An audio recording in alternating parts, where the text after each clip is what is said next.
Hello everyone, a very good morning to all of you. I am Puneet and welcome to our YouTube channel Destiny Commerce Academy. Okay, today topic is principle of business management and introduction of management. Okay so हम क्या करेंगे, introduction के बारे में discussion करेंगे। Management का क्या introduction रहेगा, कहाँ से जो मैनेजमेंट वर्ड है वो ड्राइव हुआ और क्या मीनिंग होता है मैनेजमेंट का। ओके सो जल्दी से चैनल को सब्सक्राइब कर दीजिए ताकि सबसे पहले नोटिफिकेशन आपको मिले और आप अपनी जो प्रिपरेशन है वो अच्छे तरीके से कर सके।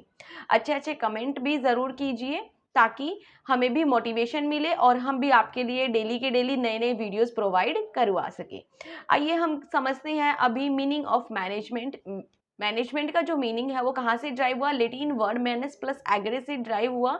इसका मतलब क्या होता है, टू लीड बाय हैंड, यानी कि हम दूसरे लोगों से किस तरीके से काम करवाते हैं, या फिर आप बोल सकते हो कि मैनेजमेंट क्या होती है, एक आर्ट होती है जहाँ पर हम कुछ भी काम करवाते हैं through the people in formal organised group. एक ऑर्गेनाइज ग्रुप से हम किस तरीके से काम करवाते हैं हमारी ऑर्गेनाइजेशन के अंदर और किस तरीके से हम हमारे पर्टिकुलर गोल को अचीव करते हैं, that is called a management.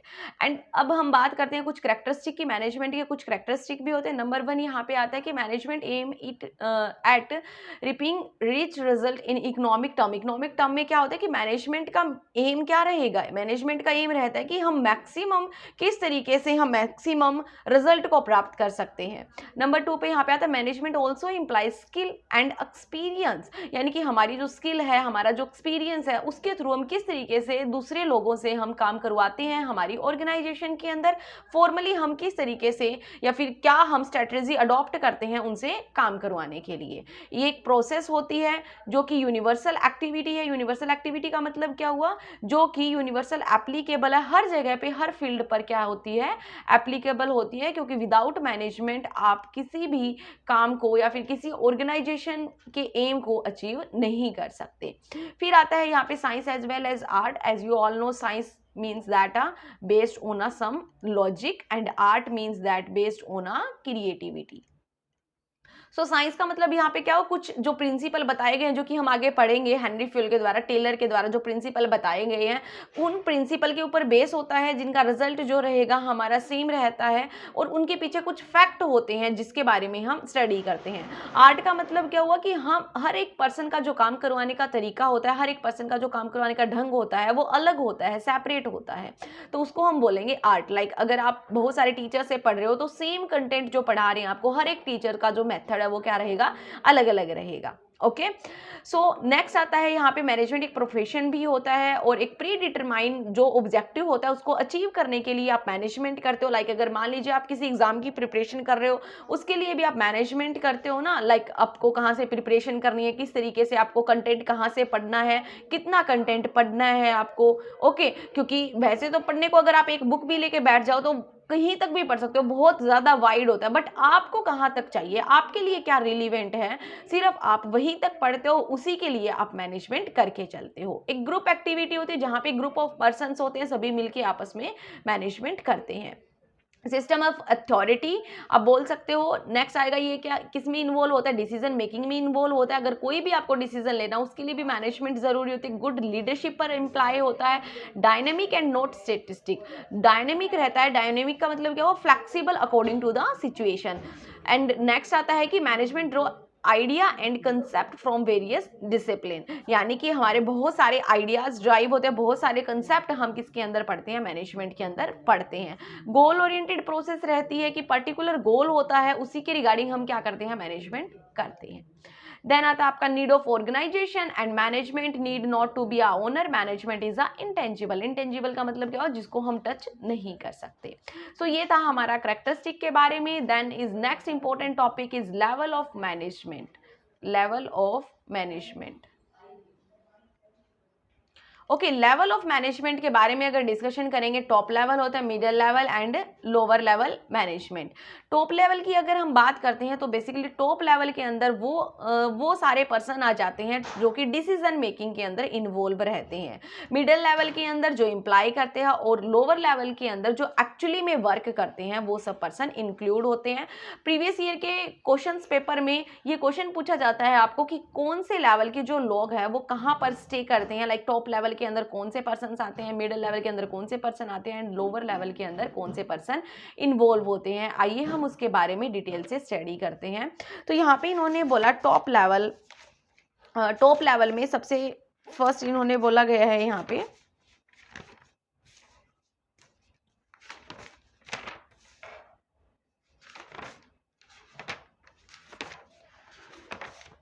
अगर हम नंबर 1 पॉइंट की यहाँ पे बात करते हैं, नंबर 1 यहाँ पे बोला integrated diverse element and coordination activity of different department, जो कि डिफरेंट डिपार्टमेंट से क्या करते हैं, कोऑर्डिनेशन बना के चलते हैं। और मिडिल लेवल का क्या काम रहता है, जो कि टॉप लेवल और लोअर लेवल के बीच में लिंक बनाने का काम करता है मिडिल लेवल। लोअर लेवल का जो वर्क है वो क्या रहा, इंटरेक्ट करना actually workforce and develop healthy relation with the worker के साथ एक हेल्थी रिलेशनशिप एस्टैब्लिश करना। Top level management responsible welfare and survival of organisation and middle level implying का काम करता है कंट्रोलिंग प्लानिंग स्ट्रेटजी को फॉर्मुलेट करना, जो फॉर्मुलेट की गई है स्ट्रेटजी टॉप मैनेजमेंट के द्वारा उसको इम्प्लीमेंट करने का काम कौन करता है, इम्प्लीमेंट करने का काम करता है मिडिल लेवल मैनेजमेंट। और लोअर लेवल मैनेजमेंट क्या करेगा, pass on instruction of middle level management to a worker तक सारी इंस्ट्रक्शन को पहुंचाने का काम करता है लोअर लेवल मैनेजमेंट। देन आता है थर्ड पॉइंट आता है आपका, जो टॉप लेवल मैनेजमेंट है वो डिटरमाइन करता है ओवरऑल ऑब्जेक्टिव और स्ट्रेटजी को, एंड मिडिल लेवल इंटरप्रिटेशन करना, व्याख्या करना, एंड लोअर लेवल मेंटेन करती है स्टैंडर्ड क्वालिटी, मिनिमाइज वेस्टेज, यानी कि इस तरीके से वर्कर से काम करवाना कि आपकी जो वेस्टेज है वो क्या हो, मिनिमम हो। नंबर 4 यहाँ पे हम पढ़ते हैं फिर टॉप लेवल मैनेजमेंट रिस्पॉन्सिबल रहती है बिजनेस एक्टिविटीज़ के लिए, मिडिल लेवल रहती है आपकी ensure that there department has necessary personnel, यानी कि कौन कौन से पर्सन आपको अपॉइंट करने हैं, और यहाँ पे मेंटेन करती है सेफ्टी स्टैंडर्ड आपकी क्वालिटी के रिगार्डिंग, क्वांटिटी के रिगार्डिंग।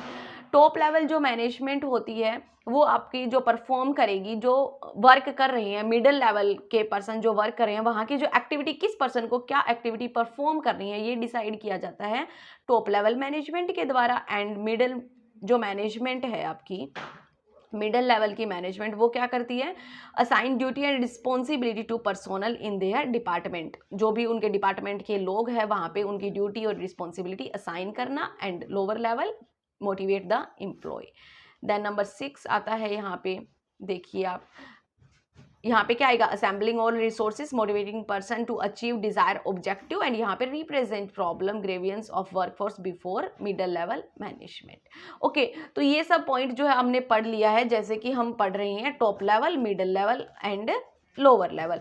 अब मोस्ट इंपॉर्टेंट क्वेश्चन बनने के चांसेस रहते हैं यहाँ से 8th पॉइंट से, कि टॉप लेवल जो मैनेजमेंट होते हैं वहाँ पे कौन कौन से पर्सन इंक्लूड होते हैं। तो टॉप लेवल के अंदर जो टॉप अथॉरिटी होती है, जो डिसीजन मेकिंग का काम करती है, chief executive officer, chief operating officer, president, vice president, manager with highest authority के जो पर्सन होते हैं वो टॉप लेवल मैनेजमेंट के अंदर इंक्लूड किए जाते हैं। मिडिल लेवल मैनेजमेंट की अगर बात करते हैं तो यहाँ पे divisional head, operating manager, executive officer, plant superintendent etcetera. और अगर हम लोअर लेवल की अगर बात करते हैं तो यहाँ पे कौन कौन इंक्लूड होते हैं, supervisor, foreman, clerk, also called supervisory level and operational level management. ये जो क्वेश्चन है ये आपका प्रीवियस ईयर के अंदर पूछा गया है कि हम क्या कर, जो लोअर लेवल मैनेजमेंट है उसको हम क्या बोलते हैं, ऑपरेशनल लेवल बोलते हैं, सुपरवाइजरी लेवल बोलते हैं। होप सो यहाँ तक आपको सारा जो डिफरेंस है वो क्लियर हुआ होगा। अगर फिर भी अगर कोई आपको प्रॉब्लम आती है कहीं पे पर भी तो आप हमें कमेंट बॉक्स में पूछ सकते हैं। अब हम पढ़ते हैं इवेल्युएशन ऑफ मैनेजमेंट थॉट, या फिर हम बोल सकते हैं अप्रोचेज ऑफ मैनेजमेंट। अप्रोचेज की अगर बात करते हैं तो हमारे पास कितनी अप्रोचेज होती है, 3 टाइप की अप्रोचेज होती है हमारे पास, classical approach, neo classical approach and modern approach. अगर हम बात करते हैं क्लासिकल अप्रोच की, सबसे पहले हम किसकी बात करेंगे, क्लासिकल अप्रोच की।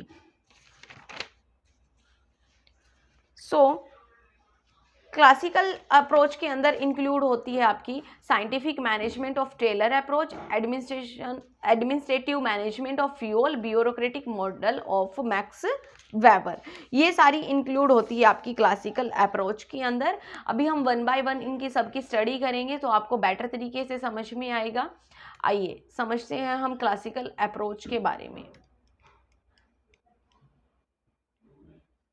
क्लासिकल अप्रोच की अगर बात करते हैं क्लासिकल अप्रोच के अंदर जो मोस्टली जो कंट्रीब्यूशन रहा है वो रहा है एफडब्ल्यू टेलर का, HL Gantt, Emerson, Franklin Gilbert. ये सिर्फ आपको नाम लर्न करने हैं, डिटेल से हम सिर्फ एफडब्ल्यू टेलर को और हेनरी फ्योल के बारे में ही स्टडी करेंगे।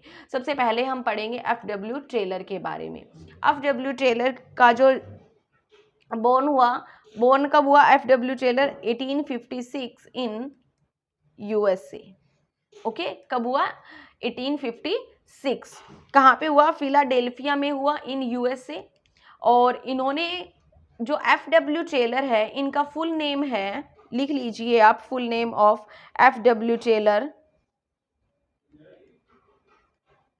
Friedrich Winslow Taylor. ओके, कई बार पेपर के अंदर ऑप्शन टाइप के अंदर ये पूछ लिया जाता है कि एफडब्ल्यू टेलर का फुल नेम क्या है। कहीं आप ये बोलो कि मैम आपने तो एफडब्ल्यू टेलर ही बताया था। ठीक है, फ्रीडरिक विंस्लो टेलर हम पूरा नाम हम बोल सकते हैं। फिर आएगा, अगर हम थोड़ी सी अगर हिस्ट्री की बात करते हैं तो जो एफडब्ल्यू टेलर है उन्होंने फ्लोर लेवल से वर्क करना स्टार्ट किया था। फ्लोर लेवल वर्कर थे ये। ओके, और फिर इन्होंने कहाँ तक का जो सफ़र है वो किया, फ्लोर लेवल वर्कर पे एज ये अपॉइंट हुए थे। कहाँ पे? Midvale steel company worker, and later served with the Bethlehem work when he experiment with his idea and made contribution to a management theory. और वहीं पर इन्होंने क्या किया? एक्सपेरिमेंट किया, अपने आइडियाज़ को अपना कंट्रीब्यूशन दिया, और उसी के थ्रू इन्होंने मैनेजमेंट थ्योरी का आविष्कार किया। सो फ्रीडरिक जो विंस्लो टेलर है वो कैसे जाने जाते हैं? Scientific management, father of scientific management के नाम से जाने जाते हैं। जो आपके एफडब्ल्यू टेलर है, अगर आपको पूछा जाए पेपर के अंदर कि फादर ऑफ साइंटिफिक मैनेजमेंट कौन है, तो आप बोलोगे कि एफडब्ल्यू टेलर। इन्होंने अपनी अप्रोच के अंदर क्या बताया गया था? इन्होंने बताया था कि आप किस तरीके से आप अपने इंडस्ट्री के अंदर प्रोडक्टिविटी को इंक्रीज कर सकते हो, किस तरीके से आप जो प्रोडक्शन को वो मिनिमम वेस्टेज के अंदर इंक्रीज कर सकते हो। तो जैसे कि यहाँ पे बोला गया है कि inefficiency is due to lack of order and management in method of management he found. इन्होंने क्या फाइंड आउट किया कि मैनेजमेंट जो यूजली है वो उसी सेम तरीके से ही वर्क करते जा रही हैं। अब जहाँ पे 10% जो या 10 वर्कर जो काम कर रहे हैं वो सेम काम कर रहे हैं, जबकि अगर उनको काम डिवाइड करके दे दिया जाए तो काम बेटर तरीके से होगा, स्पेशलाइजेशन आएगी और काम कम टाइम में भी हो जाएगा। ओके, तो ये सब कुछ इन्होंने एक्सपेरिमेंट किया, इन्होंने कुछ प्रिंसिपल्स दिए जिनके बारे में हम आगे अभी स्टडी करेंगे। आइए, इन्होंने क्या किया था, देखिए आप यहाँ पे, साइंटिफिक मेथड कंसिस्ट एसेंशियल क्या क्या? Observation, number 2 measurement, number 3 experimentation and inference. अब पढ़ते हैं हम प्रिंसिपल के बारे में, प्रिंसिपल ऑफ एफडब्ल्यू टेलर। अगर हम प्रिंसिपल की बात करते हैं, number 1 is a science note rule of thumb. इसका मतलब क्या हुआ कि आपको साइंटिफिकली एनालाइज करना चाहिए कि किस पर्सन को कौन सा वर्क देना है, किस पर्सन को किस तरीके की ट्रेनिंग प्रोवाइड करनी चाहिए, वो हमें साइंटिफिकली वे से करना चाहिए, न कि जैसा चलता आ रहा है ट्रेडिशनल टाइम में उसी को फॉलो करना है। नंबर 2 पे इसने बोला harmony note discard. Harmony note discard का मतलब क्या हुआ? अब आपकी ऑर्गेनाइजेशन के अंदर 2 ग्रुप होते हैं, एक मैनेजर ग्रुप होता है और एक वर्कर ग्रुप होता है, और दोनों के बीच में क्या रहता है? कन्फ्लिक्ट ही रहता है। अब मैनेजर सोचते हैं वर्कर काम नहीं करते, वर्कर सोचते हैं मैनेजर आपको सैलरी या वेजेस प्रोवाइड नहीं करते हैं।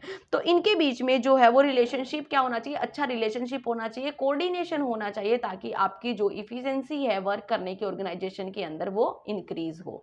फिर आता है कोऑपरेशन नोट इंडिविजुअलिज्म। यहाँ पे क्या आएगा? इसका मतलब कि अकॉर्डिंग टू द वर्कर भी पॉलिसी बनाई जानी चाहिए। मैनेजर ये नहीं है कि खुद का बेनिफिट देखता रहे, या एक पर्सन जो है, एक वर्कर जो है वो खुद का बेनिफिट देखता रहे, बाकी जो वर्कर्स है उनका हरासमेंट हो या बाकी की कुछ इंप्रूवमेंट ना हो, ऐसा नहीं होना चाहिए। कोऑपरेशन के साथ रहना चाहिए और आपको सबका जो इंटरेस्ट है वो ध्यान में रखना चाहिए। फिर आता है आपका maximum output in place of the restricted output. आपको मैक्सिमम आउटपुट करना है, रिस्ट्रिक्टेड यानी कि कम आउटपुट नहीं करना है। फिर आता है यहाँ पे कि हर एक जो पर्सन है उसको थ्रू द ट्रेनिंग डेवलपमेंट उसका जो स्किल इंप्रूवमेंट करनी चाहिए, जिससे उसकी जो इफिशिएंसी है वो क्या हो? ग्रेटर हो। इसको आप बोल सकते हो प्रिंसिपल है ये। ओके, अगर आपको पीडीएफ चाहिए हो तो आपको Telegram channel destiny commerce academy पर मिल जाएगी। अब हम पढ़ते हैं आगे फीचर्स ऑफ साइंटिफिक मैनेजमेंट की। कुछ फीचर्स पढ़ेंगे हम, क्या क्या फीचर्स है। नंबर 1 यहाँ पे scientific task and rate setting work study. तो यहाँ पे नंबर 1 इन्होंने बोला कि मेथड स्टडी की इन्होंने कि किसी भी काम को किस मेथड से हम करें, कौन सा बेस्ट मेथड है। सबसे पहले हमें बेस्ट मेथड को सिलेक्ट करना है और उसको हम बेस्ट मैनर में करें, तभी हम काम को बहुत अच्छे तरीके से और इफिशिएंसी के साथ ज़्यादा कर सकते हैं। तो इन्होंने क्या दिया, मेथड स्टडी की। Number 2 motion study. Motion study की बात करते हैं तो कि अगर मान लीजिए हमारी ऑर्गेनाइजेशन के अंदर अगर हम कोई काम कर रहे हैं, कोई टास्क कर रहे हैं, वहाँ पे हमारे कितने मोशन लग रहे हैं या कितना मोशन, या फिर कहीं हम अननेसेसरी मोशन तो नहीं कर रहे। तो इनका पर्पस क्या था कि इलिमिनेट करना अननेसेसरी मोशन को। फिर नंबर 3 पे आता है यहाँ पे टाइम स्टडी। टाइम स्टडी के अंदर आएगा कि आप कितने टाइम के अंदर काम को कंप्लीट कर देते हो, proper timing for performing the operation इन्होंने डिसाइड किया। देन आता है फटीग स्टडी। अब वर्कर है, कोई मशीन थोड़ी है कि वो सारा दिन काम ही काम करता रहेगा, अब उसको थकान भी होगी, तो उसके बारे में भी स्टडी की। अब बोला कि हर एक वर्कर के लिए फटीग स्टडी करा, हर एक वर्कर के लिए पर्टिकुलर टाइम गैप होना चाहिए जहाँ पे वो लंच कर सके, अपना रेस्ट कर सके, उसके बाद दोबारा से वो काम कर सके। Rate setting. रेट सेटिंग में क्या आएगा यहाँ पे कि differential piece rate wages system. यहाँ पे क्या किया कि according to the performance different person को डिफरेंट वेजेस प्रोवाइड करनी चाहिए, कि जो अपने स्टैंडर्ड को अचीव करते हैं उनको क्या करनी चाहिए, मैक्सिमम वेजेस देनी चाहिए। जो हाईएस्ट स्टैंडर्ड से भी अबो अगर वर्क करते हैं तो उनको क्या मिलना चाहिए, बोनस मिलना चाहिए। जो कम करते हैं स्टैंडर्ड से उनको कम मिलनी चाहिए। तो इससे क्या होगा कि आपकी ऑर्गेनाइजेशन के अंदर वर्कर की जो काम करने की इफिशिएंसी है वो इंक्रीज होगी। फिर आता है आपका number 2 planning task. Planning task के अंदर क्या आएगा, प्लानिंग टास्क में हम पढ़ते हैं, प्लानिंग टास्क के अंदर हम पढ़ेंगे कि किस तरीके से हम प्लानिंग करते हैं कि कोई भी टास्क को परफॉर्म करना है। किसी टास्क को परफॉर्म करने से पहले उससे रिलेटेड प्लानिंग प्रिपेयर करना। फिर आता है आपका सिलेक्शन एंड ट्रेनिंग। वही मैंने आपको बताया था कि अगर आप किसी भी पर्सन का सिलेक्शन कर रहे हो, ट्रेनिंग प्रोवाइड कर रहे हो, तो वो आप साइंटिफिकली मैनेजमेंट से करिए, साइंटिफिकली एनालाइज करके करिए कि कौन सा जो पर्सन है वो किस काम के लिए को प्रेफर करता है, उसी के अकॉर्डिंग उसको काम अपॉइंट करना चाहिए। नेक्स्ट आता है फिर आपका 4th नंबर पे स्टैंडर्डाइजेशन। अब स्टैंडर्डाइजेशन का मतलब क्या हुआ, स्टैंडर्डाइजेशन में हम पढ़ते हैं, जैसे कि इन्होंने बोला कि फॉलोइंग पॉइंट्स दे रखे हैं, इनको हम कंसीडर करते हैं लाइक टूल एंड इक्विपमेंट। तो वो क्या होने चाहिए, आपके प्रॉपर मेंटेन होने चाहिए, यूनिफॉर्मिटीज रहनी चाहिए, हर कोई डिफरेंट नहीं होने चाहिए। नेक्स्ट आता है फिर आपका स्पीड, कि ऑप्टिमम स्पीड रहे आपकी मशीन की, ना ज़्यादा हो ना बिल्कुल कम हो। फिर हम बात करेंगे कंडीशन ऑफ वर्क, यानी कि कोई भी स्टैंडर्ड को अचीव करने के लिए आपका जो मेंटेनेंस आप जो कर रहे हो, वर्क करने की जो कंडीशन है वो क्या रहे, सही रहे। अब ऐसा नहीं है कि रूम के अंदर जहाँ पे आप काम कर रहे हो वहाँ पे बहुत ज़्यादा गर्मी है, जहाँ पे आप काम कर रहे हो वहाँ पे बहुत ज़्यादा ठंड है, शोर है, ऐसा नहीं होना चाहिए। आपकी वर्किंग कंडीशन क्या होनी चाहिए, अच्छी होनी चाहिए। फिर हम बात करते हैं मटेरियल की। मटेरियल यानी कि वर्कर की जो इफिशिएंसी है वो किसके ऊपर डिपेंड करेगी, क्वालिटी ऑफ मटेरियल पे डिपेंड करेगी। अगर आपका रॉ मटेरियल अच्छा है तो आपकी प्रोडक्ट की इफिशिएंसी भी ज़्यादा होगी, प्रोडक्ट की क्वालिटी भी ज़्यादा होगी। तो ये सब डिपेंड करता है आपका मटेरियल पे। फिर नंबर 5 पे हम पढ़ते हैं स्पेशलाइजेशन। देखिए स्पेशलाइजेशन में क्या करेंगे, अब एक ही पर्सन अगर बार बार सेम काम कर रहा है तो उसकी क्या होगी, स्पेशलाइजेशन इंक्रीज हो जाएगी ना। अब मान लीजिए मैं आपको मैनेजमेंट पढ़ा रही हूँ, ठीक है, काफ़ी टाइम से मैं मैनेजमेंट पढ़ा रही हूँ, तो क्या हुआ, स्पेशलाइजेशन होगी। अब काफ़ी टाइम तक अगर मान लीजिए आप कोई एक सब्जेक्ट पढ़ाते हो तो आपकी क्या हो जाएगी, स्पेशलाइजेशन हो जाएगी। आप उसको बहुत अच्छे तरीके से, बेहतर तरीके से पढ़ा सकते हो, बेहतर तरीके से समझ सकते हो। ओके, तो इसी तरीके से इन्होंने बोला कि किसी भी वर्कर को हम क्या करें, एक काम दें और उसको क्या करें, वही सेम काम रखें, ताकि उसकी स्पेशलाइजेशन हो जाए और उसकी जो इफिशिएंसी है काम करने की वो इंक्रीज हो जाए। तो जो FW टेलर ने जो दिया है कंसेप्ट, एक दिया है आपका फंक्शनल फोरमैनशिप का। ये आपके पेपर के अंदर भी पूछा जा सकता है कि फंक्शनल फोरमैनशिप का जो कंसेप्ट दिया है वो किसके द्वारा दिया गया है, वो आपका FW टेलर के द्वारा दिया गया है। इन्होंने क्या किया, इन्होंने डिवाइड कर दिया हर एक वर्क को। लाइक मान लीजिए यहाँ पे है आपका route clerk, instruction card clerk, time and cost clerk, shop disciplinarian, ठीक है। सो इन सब को हम बोलते हैं, यहाँ से यहाँ तक हम बोलेंगे प्लानिंग ऑफिसर, प्लानिंग ऑफिसर। और जो नीचे के जो वर्क जो है आपका गैंग बॉस हो गया, स्पीड बॉस हो गया, रिपेयर बॉस हो गया, इंस्पेक्टर हो गया, इसको हम बोलते हैं प्रोडक्शन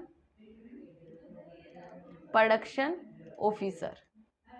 ओके, सो ये क्या हुए, हमारे दो पार्ट्स हुए, फंक्शनल फोरमैनशिप के planning officer and production officer. अब अगर हमें इसको लर्न करना है तो मैं थोड़ी सी आपको ट्रिक बता देती हूँ ताकि आपके लिए इजी हो जाए लर्न करना। जैसे कि यहाँ पे लिखो TRIPS और P को कट कर दो, यहाँ पे लिखो गर्ल्स, यहाँ पे L को कट कर दो, तो ये आपके सारे अटेम्प्ट हो जाएंगे। जैसे अगर T से अगर बात करेंगे तो time and cost clerk, R से बात करेंगे तो आपका रूट क्लर्क, I से बात करेंगे तो इंस्ट्रक्शन कार्ड क्लर्क, और S से अगर बात करेंगे तो सोप डिसिप्लिनरियन। अगर यहाँ पे अगर हम करते हैं तो G से गैंग बॉस हो जाएगा, I से क्या हो जाएगा, इंस्पेक्टर हो जाएगा, R से रिपेयर बॉस और S से स्पीड बॉस। अब देखिए हम पढ़ते हैं कि इनके वर्क क्या होते हैं, कि कोई भी जो फोरमैन है वो रिस्पॉन्सिबल, अब रूट क्लर्क है वो किसके लिए रिस्पॉन्सिबल रहेगा, वो operation and instruction to the worker, worker को इंस्ट्रक्शन प्रोवाइड करेगा related to the work. Instruction card clerk में क्या आएगा, इंस्ट्रक्शन के अंदर क्या करता है, वो detail different aspects of work की, वर्क को अलग अलग तरीके से किस तरीके से कर सकते हैं हम, किस तरीके से आपको करना चाहिए, वो कौन करेगा, इंस्ट्रक्शन कार्ड क्लर्क करेगा। उसके बाद आता है आपका time and cost clerk. Time and cost clerk में ये क्या क्या इंफॉर्मेशन प्रोवाइड करेगा, ये सारी जो इंफॉर्मेशन है वो किसको प्रोवाइड करेगा, related to a pay to a worker and to secure proper return work from them, यानी कि कितने टाइमिंग में आपको वर्क को कंप्लीट करना है, कितनी कॉस्ट आती है, वो जो कंसीडर करेगा फोरमैन, वो क्या कंसीडर करेगा, टाइम एंड कॉस्ट क्लर्क। फिर आता है सोप डिसिप्लिन, इसके अंदर क्या होता है, डिसिप्लिन बना के रखना, आपके जो वर्कर है वो अब्सेंट रह रहे हैं या नहीं रह रहे, रेगुलर आ रहे हैं नहीं आ रहे, इन सब का ध्यान रखेगा सोप डिसिप्लिनियन। नेक्स्ट आता है फिर प्रोडक्शन ऑफिसर में गैंग बॉस। गैंग बॉस क्या करता है, the foreman is responsible for the tool and machine and to teach worker to make all the personal motion and quickest the best way, यानी कि जल्दी से जल्दी आप काम को किस तरीके से कर सकते हो आप अपनी मशीन के ऊपर, वो कौन सिखाएगा, आपका गैंग बॉस। स्पीड बॉस के अंदर आपकी जो मशीन की जो स्पीड है वो किस तरीके की होनी चाहिए, ऑप्टिमम यूटिलाइजेशन हम कर सके और ऑप्टिमम जो इफिशिएंसी के साथ हम वर्क कर सके। फिर आता है आपका, देखिए फिर आता है आपका रिपेयर बॉस। फिर आता है आपका रिपेयर बॉस। रिपेयर बॉस के अंदर नीट एंड क्लीन होनी चाहिए आपकी मशीनरी वगैरह, कोई भी टूल वगैरह इक्विपमेंट वगैरह जो है वो खराब नहीं होना चाहिए, वो ध्यान रखेगा रिपेयर बॉस। इंस्पेक्टर क्या करेगा, चेक करेगा सब कुछ कि how to do work. Next आता है फिर mental revolution. Mental revolution related to the mentality about the manager and the worker, की जो वर्कर और मैनेजमेंट दो ग्रुप होते हैं आपके ऑर्गेनाइजेशन में। ओके, जैसे कि मैंने आपको पहले बताया, तो यहाँ पे क्या होता है कि जो मैनेजमेंट और लेबर होता है वो आपस में क्या करे, दोनों आपस में अच्छा सोचे, एक दूसरे के बारे में, एक दूसरे के हित में सोचे, ठीक है। तो वही क्या होता है मेंटल रेवोल्यूशन, यानी कि दोनों का क्या होना चाहिए, पॉजिटिव एटीट्यूड होना चाहिए, एटीट्यूड होना चाहिए। ये सब आता है आपका मेंटल रेवोल्यूशन के अंदर। फिर हम पढ़ते हैं एडमिनिस्ट्रेटिव मैनेजमेंट थ्योरी के बारे में। हमने पढ़ा है पहले FW टेलर के बारे में, अब हम पढ़ेंगे एडमिनिस्ट्रेटिव थ्योरी के बारे में, जो कि किसके द्वारा दी गई है, आपकी हेनरी फ्योल के द्वारा दी गई है। इसके भी इन्होंने क्या दिया, 14 प्रिंसिपल दिए हैं, जो कि बहुत फेमस प्रिंसिपल है, पेपर के अंदर पूछे जा सकते हैं। अब हेनरी फ्योल की अगर बात करते हैं, तो हेनरी फ्योल का बोर्न कब हुआ था, 1941 में हुआ था। ओके, और इन्होंने जो अपना जो काम स्टार्ट किया था वो कहाँ से स्टार्ट किया था, एज अ इंजीनियर से स्टार्ट किया था, माइनिंग इंजीनियर थे ये 1860 में from national school of mining के अंदर, ठीक है। और इन्होंने आफ्टर ग्रेजुएशन ही join the French coal mining company as a engineer. After the couple of year, 2 साल के बाद इनका प्रमोशन हो गया था एज अ मैनेजर। और इन्होंने जो रिसर्च किया, इन्होंने जो प्रिंसिपल दिए वो according to the top level management के अकॉर्डिंग इन्होंने प्रिंसिपल दिए हैं। जिस टाइम ये वर्क कर रहे थे, जिस कंपनी के अंदर as a general management manager ये अपॉइंट थे, उस टाइम जो कंपनी है वो बैंकक्रप्टेड हो गई थी, बहुत ज़्यादा लॉस में चल रही थी। बट जैसे ही इन्होंने उस कंपनी को छोड़ा आफ्टर अ लॉन्ग पीरियड, तो वो कंपनी जो है वो स्ट्रॉन्ग फाइनेंशियल पोजीशन पे लाके इन्होंने छोड़ी थी, ठीक है। यानी कि जैसे ये काम कर रहे थे तो अपने काम के थ्रू या फिर अपने जो प्रिंसिपल्स के थ्रू इन्होंने अपनी जो कंपनी है उसको लॉस होने से बचाया था और प्रॉफिट का रिकॉर्ड किया after a long period of time. So वो जो प्रिंसिपल है वो हम पढ़ते हैं, कौन कौन से प्रिंसिपल इन्होंने दिए हैं हेनरी फ्यूल के द्वारा। फिर आता है यहाँ पे इन्होंने क्या किया था, इन्होंने he divided the general and industrial management into 6 group के अंदर डिवाइड किया था। Number 1 is a technical activities like production, manufacturing, adaptation. Commercial activity को अलग से डिवाइड किया, फाइनेंशियल एक्टिविटी को इन्होंने अलग से डिवाइड किया, security activity, accounting activity, managerial activity. So इनके अंदर बेसिक से जो एक्टिविटी के जो भी वर्क होते हैं वो इंक्लूड किए गए हैं, कुछ भी टिपिकल नहीं है, ठीक है। अब हम बात करेंगे प्रिंसिपल के बारे में। आइए हम जानते हैं प्रिंसिपल के बारे में, हेनरी फ्यूल के 14 principle. Number 1 is a division of work, work को डिवाइड करना, हर एक वर्कर को इक्वली डिवाइड करना। अथॉरिटी एंड रिस्पॉन्सिबिलिटी, अब अगर आप किसी को रिस्पॉन्सिबिलिटी दे रहे हो तो उसके साथ साथ आपको अथॉरिटी भी क्या करनी चाहिए, प्रोवाइड करनी चाहिए, क्योंकि कोई भी जो पर्सन है वो बिना अथॉरिटी के अपनी रिस्पॉन्सिबिलिटी फुलफिल नहीं कर सकता। फिर डिसिप्लिन, जो भी काम कर रहे हो वो वेल डिसिप्लिन में काम होना चाहिए आपकी ऑर्गेनाइजेशन के अंदर, आपके जो वर्कर है वो वेल डिसिप्लिन में रहे। फिर आता है आपका unity of command. Unity of command का मतलब क्या होता है, वन पर्सन क्या करे, गाइडलाइन प्रोवाइड करे, गाइडलाइन प्रोवाइड करे। ये नहीं है कि डिफरेंट पर्सन से डिफरेंट गाइडलाइन मिल रही है। सो यूनिटी ऑफ कमांड की होती है कि एक ही पर्सन कमांड दे सभी वर्कर्स को। फिर आता है यूनिटी ऑफ डायरेक्शन, एक डायरेक्शन में काम करो आप, ये नहीं है कि टॉप मैनेजमेंट कुछ और बोल रही है और मिडिल लेवल मैनेजमेंट कुछ और बोल रही है, लोअर लेवल मैनेजमेंट कुछ और बोले, किसी और डायरेक्शन में काम कर रहे हैं, अपने अपने इंटरेस्ट के अकॉर्डिंग काम कर रहे हैं, ऐसा नहीं होना चाहिए। यूनिटी ऑफ डायरेक्शन में होता है जो आपके ऑर्गेनाइजेशन का विजन है, मिशन है, ऑब्जेक्टिव है, उसी के अकॉर्डिंग आपको उसी डायरेक्शन के अंदर काम करना है। एम्फेसाइसिस यानी कि फोकस किस पे किया था, फोकस किया न कि पर्सनल इंटरेस्ट पे, कॉमन इंटरेस्ट पे आपने फोकस किया रेदर देन पर्सनल इंटरेस्ट। फिर आता है रेम्यूनरेशन, सबको इक्वल रेम्यूनरेशन मिलना चाहिए, बायसनेस नहीं होनी चाहिए। सेंट्रलाइजेशन, सेंट्रलाइजेशन का मतलब होता है कि जो कुछ पावर टॉप लेवल यानी कि ज़्यादा पावर टॉप लेवल मैनेजमेंट के हाथ में होती है, ठीक है, तो वो तो होता है आपका सेंट्रलाइजेशन। एक कंसेप्ट आता है आपका डिसेंट्रलाइजेशन का, यानी कि आप लिख सकते हो इसके बारे में distribution of power, distribution of power. आप पावर को क्या कर देते हो, डिस्ट्रीब्यूट कर देते हो डिसेंट्रलाइजेशन में, यानी कि अपने बिहाफ पे वो डिसीजन ले सकते हैं। बट सेंट्रलाइजेशन के अंदर ऐसा नहीं होता, सेंट्रलाइजेशन के अंदर जो टॉप मोस्ट अथॉरिटी है वही सारे डिसीजन लेती है। स्केलर चेन यानी कि आपका जो टॉप डाउन है या फिर टॉप टू बॉटम है या फिर बॉटम टू टॉप है, आपका जो कम्युनिकेशन रहेगा या आपको कौन सी आप स्केलर चेन को आप अडॉप्ट कर रहे हो, तो ये सब आ जाता है आपका स्केलर चेन के अंदर आ जाता है, ठीक है। लाइक आप यहाँ पे बोल सकते हो कि क्या हायरार्की आप अडॉप्ट कर रहे हो सारे मेंबर्स को लिंक करने के लिए, यानी कि टॉप टू बॉटम या फिर बॉटम टू टॉप। फिर आता है ऑर्डर। ऑर्डर का मतलब यहाँ पे क्या होगा कि पर्टिकुलर जो चीज़ है आपकी ऑर्गेनाइजेशन के अंदर, लाइक फर्नीचर बोल सकते हो आप, फैन बोल सकते हो, या फिर जो भी इक्विपमेंट है आपके ऑर्गेनाइजेशन के अंदर, मशीनरी आपके ऑर्गेनाइजेशन के अंदर, वो क्या होनी चाहिए, एक ऑर्डर में होनी चाहिए, एक प्रॉपर वे में होनी चाहिए। जहाँ पे आप काम कर रहे हो वहाँ पे उसके अकॉर्डिंग चीज़ें होनी चाहिए। अब ऑफिस की अगर बात करें तो ऑफिस का फर्नीचर अलग होता है, ऑफिस के चेयर टेबल सब अलग होते हैं, तो उसी के अकॉर्डिंग एक पर्टिकुलर ऑर्डर में होनी चाहिए सारी चीज़ें ऑर्गेनाइजेशन के अंदर।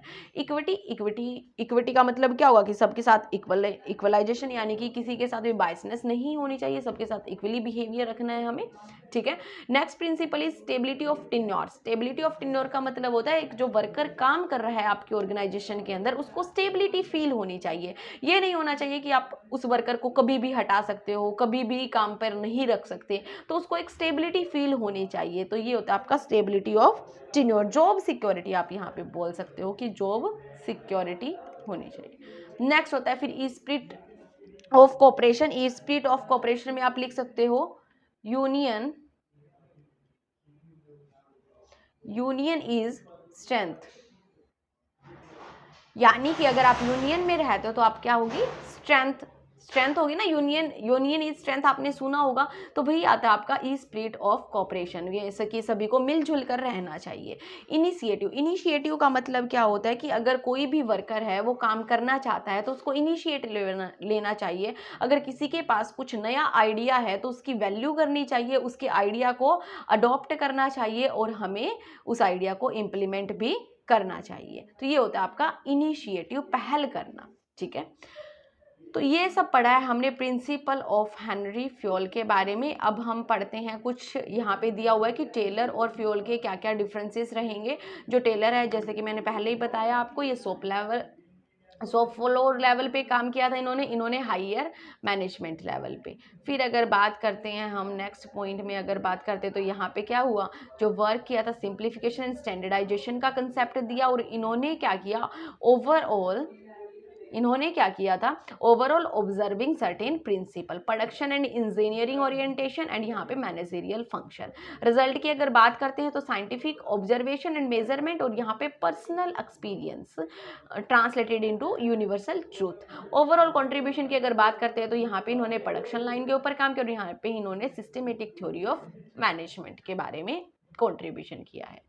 ओके, सो नेक्स्ट वन आता है यहाँ पे फिर ब्यूरोक्रेटिक मॉडल। ब्यूरोक्रेटिक मॉडल के अंदर आप क्या पढ़ते हो, ब्यूरोक्रेटिक मॉडल है वो दिया गया है आपका मैक्स वेबर के द्वारा। ब्यूरोक्रेटिक मॉडल जो है वो किसके द्वारा दिया गया है, मैक्स वेबर के द्वारा दिया गया है। सो मैक्स वेबर क्या बोलता है, मैक्स वेबर एक जर्मन का सोशलिस्ट था जिन्होंने डेवलप किया था ब्यूरोक्रेटिक मॉडल को। इन्होंने बोला कि जो वर्कर को हमें स्ट्रिक्टली पेश आना चाहिए, स्ट्रिक्ट रूल एंड रेगुलेशन बनाने चाहिए, जिससे कि जो वर्कर है वो अच्छे तरीके से काम को कर सके। हमें उनको कोई भी यानी कि हमें उनको कोई भी आज़ादी नहीं देनी चाहिए, ज़्यादा पावर नहीं देनी चाहिए, हमें उनके साथ स्ट्रिक्टली पेश आना चाहिए। यही बोला गया था आपका ब्यूरोक्रेटिक मॉडल के अंदर। फिर अगर हम कुछ फीचर्स की बात करते हैं तो फीचर्स भी इसी तरीके के फीचर्स है, यानी कि रिजिडिटी थी, इम्पर्सनल रिलेशन था, वो पर्सनली कुछ भी रिलेशन मेंटेन करके नहीं चलता था। Dependence on a superior, superior के ऊपर डिपेंडेंस था, जैसा सुपीरियर बोलता था वैसा ही करना पड़ता था। फिर anxiety due to pressure of conformity to rule and regulation बहुत ज़्यादा होते थे, बहुत स्ट्रिक्ट रूल रेगुलेशन थे, and tendency to forget ultimate goal of the organisation. Okay, so next पढ़ते हैं अभी हम नियो क्लासिकल थ्योरीज के बारे में। अब अगर बात करते हैं हम नियो क्लासिकल थ्योरीज की, सो नियो क्लासिकल थ्योरी में बात आती है आपकी एल्टन मायो की। एल्टन मायो ने एक एक्सपेरिमेंट किया था जिसको हम बोलते हैं हाथोन एक्सपेरिमेंट। हाथोन एक्सपेरिमेंट। ओके, आपको ये चीज़ें लर्न करनी है, या आप जैसे ही आप नोट्स को ये निकलवाओ आप अपने टेलीग्राम चैनल से, तो वहाँ से आप राइट कर लेना ताकि आपको लर्न रहे।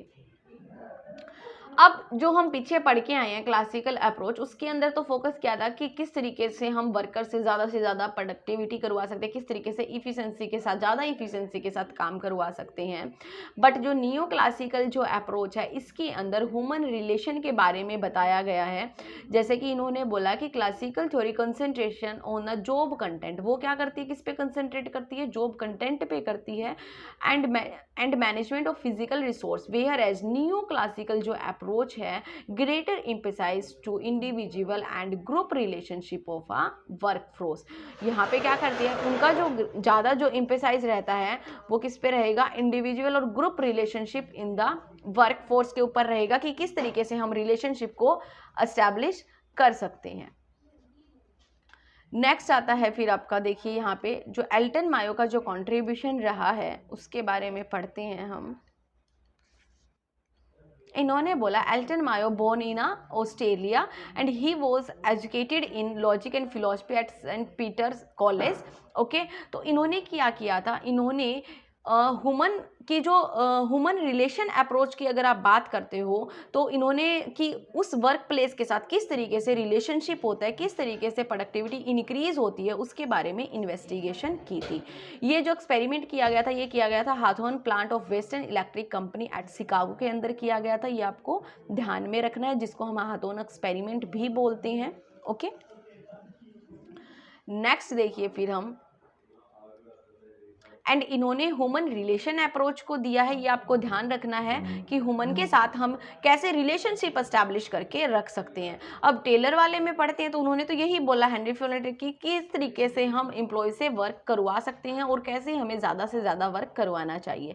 बट इसके अंदर क्या हुआ कि ह्यूमन रिलेशन के बारे में बात की है इन्होंने, कि एक जो ह्यूमन बीइंग है, एक ह्यूमन पर्सन है उनके साथ हमें अच्छे से रिलेशनशिप मेंटेन करके रखने चाहिए, तभी वो ज़्यादा इफिशिएंसी से वर्क कर सकते हैं। अगर लिमिटेशन की बात करते हैं तो यहाँ पे लिमिटेशन के अंदर क्या आएगा कि जो ह्यूमन रिलेशन है वो कंक्लूजन किसके आता है, हाथोन स्टडी से निकल के आता है, जहाँ पर वो किसके ऊपर बेस है, based on clinical insight rather than a scientific evidence. And अगर हम सेकंड की अगर बात करेंगे, यहाँ पे देखिए फिर आप, इन्होंने बोला कि more emphasis on a psychological aspects at a cost of structure and technical aspects and it assume that all organization problem are assemble to solution through a human relation, यानी कि सारी जो प्रॉब्लम है वो सोल्व करने की सोच रहे हैं सिर्फ आप ये ह्यूमन रिलेशन के द्वारा, note but it is assumption is not hold on a practically, but practically ऐसा इम्प्लीकेंस नहीं है। Human relations are only human variable and critically and ignore other variable, only इन्होंने ह्यूमन वेरिएबल को consider किया है, other variable को consider नहीं किया है। फिर आता है आपका human relation emphasise the group and group decision making but it practically group में क्रिएटेड प्रॉब्लम। इन्होंने बोला कि ग्रुप के अंदर जो काम करते हैं ना, इन्होंने जो एक्सपेरिमेंट किया वो क्या करते हैं, बेटर तरीके से काम को कर सकते हैं जो इनफॉर्मल ग्रुप के अंदर जो काम किया जाता है। बट अगर आप बात करते हो प्रैक्टिकली, अगर हम बात करते हैं तो अगर आप ग्रुप के अंदर किसी भी 4 या 5 लोगों को बिठा देते हो जो कि फ्रेंड है आपस के अंदर, तो वो क्या करेंगे, प्रोडक्टिविटी कम भी कर सकते हैं और ज़्यादा भी कर सकते हैं। बट इसने बोला कि कई बार जो है वो प्रॉब्लम भी क्रिएट हो जाती है थ्रू द ग्रुप वर्क। फिर आती है आपकी, देखिए नेक्स्ट आती है मॉडर्न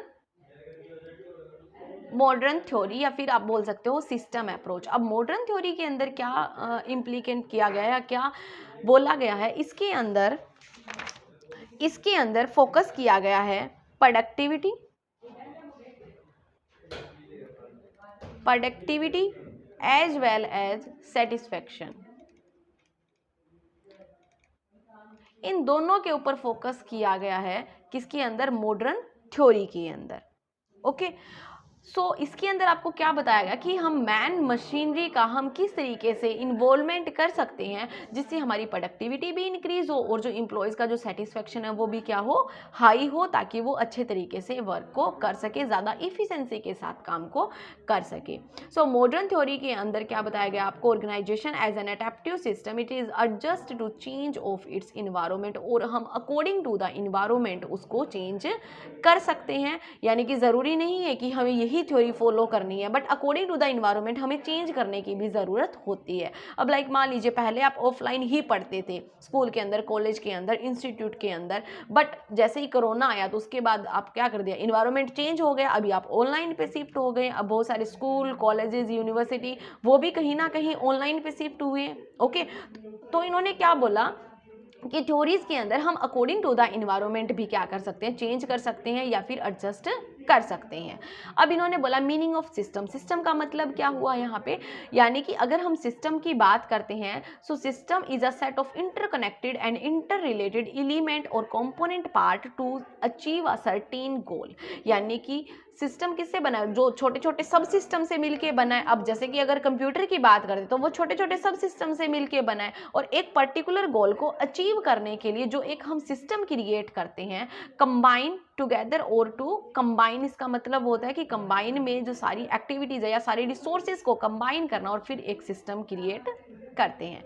अब यहाँ पे आता है जैसे कि इसने बोला कि a system have 3 significant part. First one is each system goal oriented होता है, it is design system we must establish necessary arrangement component का अच्छे तरीके से अरेंजमेंट करना चाहिए। फिर आता है input the information material energy, तीनों चीजें हमें इनपुट करनी पड़ेगी, देन ही हम क्या कर सकते हैं, कोई ऑब्जेक्टिव को अचीव कर सकते हैं। देन आता है आपका करेक्टरिस्टिक की। अभी हम बात करेंगे क्या क्या करेक्टरिस्टिक रहेगी, तो यहाँ पे रहेगा आपका सिस्टम अप्रोच के अंदर 5 बेसिक पार्ट रहते हैं, input, process, output and feedback and environment. Dynamic होती है ये जो आपकी अप्रोच बोलेंगे या फिर मॉडर्न थ्योरी बोलेंगे, डायनेमिक होती है, अकॉर्डिंग टू द इन्वायरमेंट हम इसके अंदर चेंज कर सकते हैं। Multi level and multi dimensional होती है, इसके अंदर हम क्या बोलेंगे कि बहुत सारे जो हमारे कंपोनेंट होते हैं उनसे इन्वॉल्व होकर बनी हुई होती है। लाइक किस तरीके से, लाइक यहाँ पे देखिए सब सिस्टम होते हैं आपके, प्रोडक्शन सब सिस्टम होता है, फाइनेंस सब सिस्टम होता है, मार्केटिंग सब सिस्टम होता है, पर्सनल सब सिस्टम होता है। ओके, इन सब का कम्बिनेशन जो मिलके जो बनता है वो उसको हम क्या बोलेंगे, एक सिस्टम बोलेंगे हमारी ऑर्गेनाइजेशन का। ऑल पार्ट्स और कंपोनेंट आर इंटर रिलेटेड, सभी जो पार्ट है वो इंटर रिलेटेड है। लाइक फाइनेंस के बिना ना प्रोडक्शन हो सकता, ना मार्केटिंग हो सकती, ना पर्सनल मैनेजमेंट हो सकता, तो सभी किससे रिलेटेड है, फाइनेंस से रिलेटेड है। तो ये क्या हुआ, सब सिस्टम हुआ। इन्हीं सब सिस्टम को ज्वाइंट करके एक ऑर्गेनाइजेशन के अंदर सिस्टम क्रिएट होता है। देन फिर आता है आपका कैरेक्टरिस्टिक के अंदर मल्टी मोटिवेटेड। मल्टी मोटिवेटेड के अंदर क्या आएगा आपका, जो क्लासिकल थ्योरी है वो अज्यूम करके चलती है सिंगल ऑब्जेक्टिव लाइक प्रॉफिट, सिर्फ एक को ही मान के चलती है। बट जो सिस्टम अप्रोच है वो क्या लेके चलती है, वो बहुत सारे यानी कि सब सिस्टम को साथ लेके चलती है, मल्टीपल ऑब्जेक्टिव के साथ चलती है, like economic objective as well as social objective. Multi disciplinary, multi disciplinary का मतलब क्या हुआ कि हम सिर्फ मैनेजमेंट की ही स्टडी नहीं कर रहे, अदर फील्ड के बारे में भी हम स्टडी कर रहे हैं, साइकोलॉजी, सोशल साइकोलॉजी। ओके, तो इन सब के बारे में भी हम स्टडी कर रहे हैं। मल्टी वेरिएबल, मल्टी वेरिएबल के अंदर इन्होंने क्या बोला, it is no simple cause and effect phenomena and event में result so many factor themselves are inter related. बहुत सारे फैक्टर होते हैं जो आपस में इंटर रिलेटेड होते हैं, कुछ कंट्रोलेबल होते हैं और कुछ अनकंट्रोलेबल होते हैं। फिर आता है आपका seventh one is adaptive. Adaptive के अंदर क्या आएगा, अडप्टिव के अंदर इन्होंने बोला कि ये जो the survival and growth of organization in a dynamic environment demand an adaptive system which can continuously adjust to changing condition. जैसे कंडीशन चेंज होती है उस तरीके से हम हमारे सिस्टम को भी चेंज कर सकते हैं। प्रोबेबिलिस्टिक, प्रोबेबिलिस्टिक में क्या आएगा, आपका जो मैनेजमेंट है या जो प्रोबेबिलिटी है वो कभी ये नहीं है कि बिल्कुल एक्यूरेसी है या फिर एक्यूरेट है, प्रोबेबिलिटी रहते हैं, सही हो भी सकती है और नहीं भी हो सकती। देन आपका आता है फिर कंटीजेंसी थ्योरी। कंटीजेंसी थ्योरी के अंदर क्या होता है आपका, कंटीजेंसी थ्योरी के अंदर हम पढ़ते हैं relationship between organization and environment के बारे में हम स्टडी करते हैं। इसके अंदर क्या बताया गया है आपको कि अकॉर्डिंग टू द सिचुएशन हमें थ्योरी को अडॉप्ट करना चाहिए। कोई भी थ्योरी को हम बेस्ट नहीं बोल सकते, ठीक है। लाइक इसने बोला not only examine the relationship between sub system of organization but also relationship organization and its environment. कोई भी जो थ्योरी है उसको ये नहीं बोल सकते कि ये बेस्ट थ्योरी है या ये अप्लाई करोगे तो आपके ऑर्गेनाइजेशन के अंदर प्रॉफिट होगा, आप अपने गोल को अचीव कर सकते हो। But according to the situation, according to the circumstances आपको थ्योरी को अडॉप्ट करना चाहिए, ठीक है। तो ये सब जो हमने पढ़ा है, ये हमने पढ़ा है सारी थ्योरीज के बारे में, या फिर हम बोल सकते हैं कि अप्रोचेज ऑफ मैनेजमेंट। ओके, तो ये लेक्चर आपको कैसा लगा हमें कमेंट करके ज़रूर बताएं और वीडियो को ज़्यादा से ज़्यादा शेयर करें ताकि ज़्यादा से ज़्यादा स्टूडेंट्स जो है वो बेनिफिट ले सके, ज़्यादा से ज़्यादा स्टूडेंट स्टडी कर सके और अच्छे तरीके से पढ़ सके। Thank you everyone.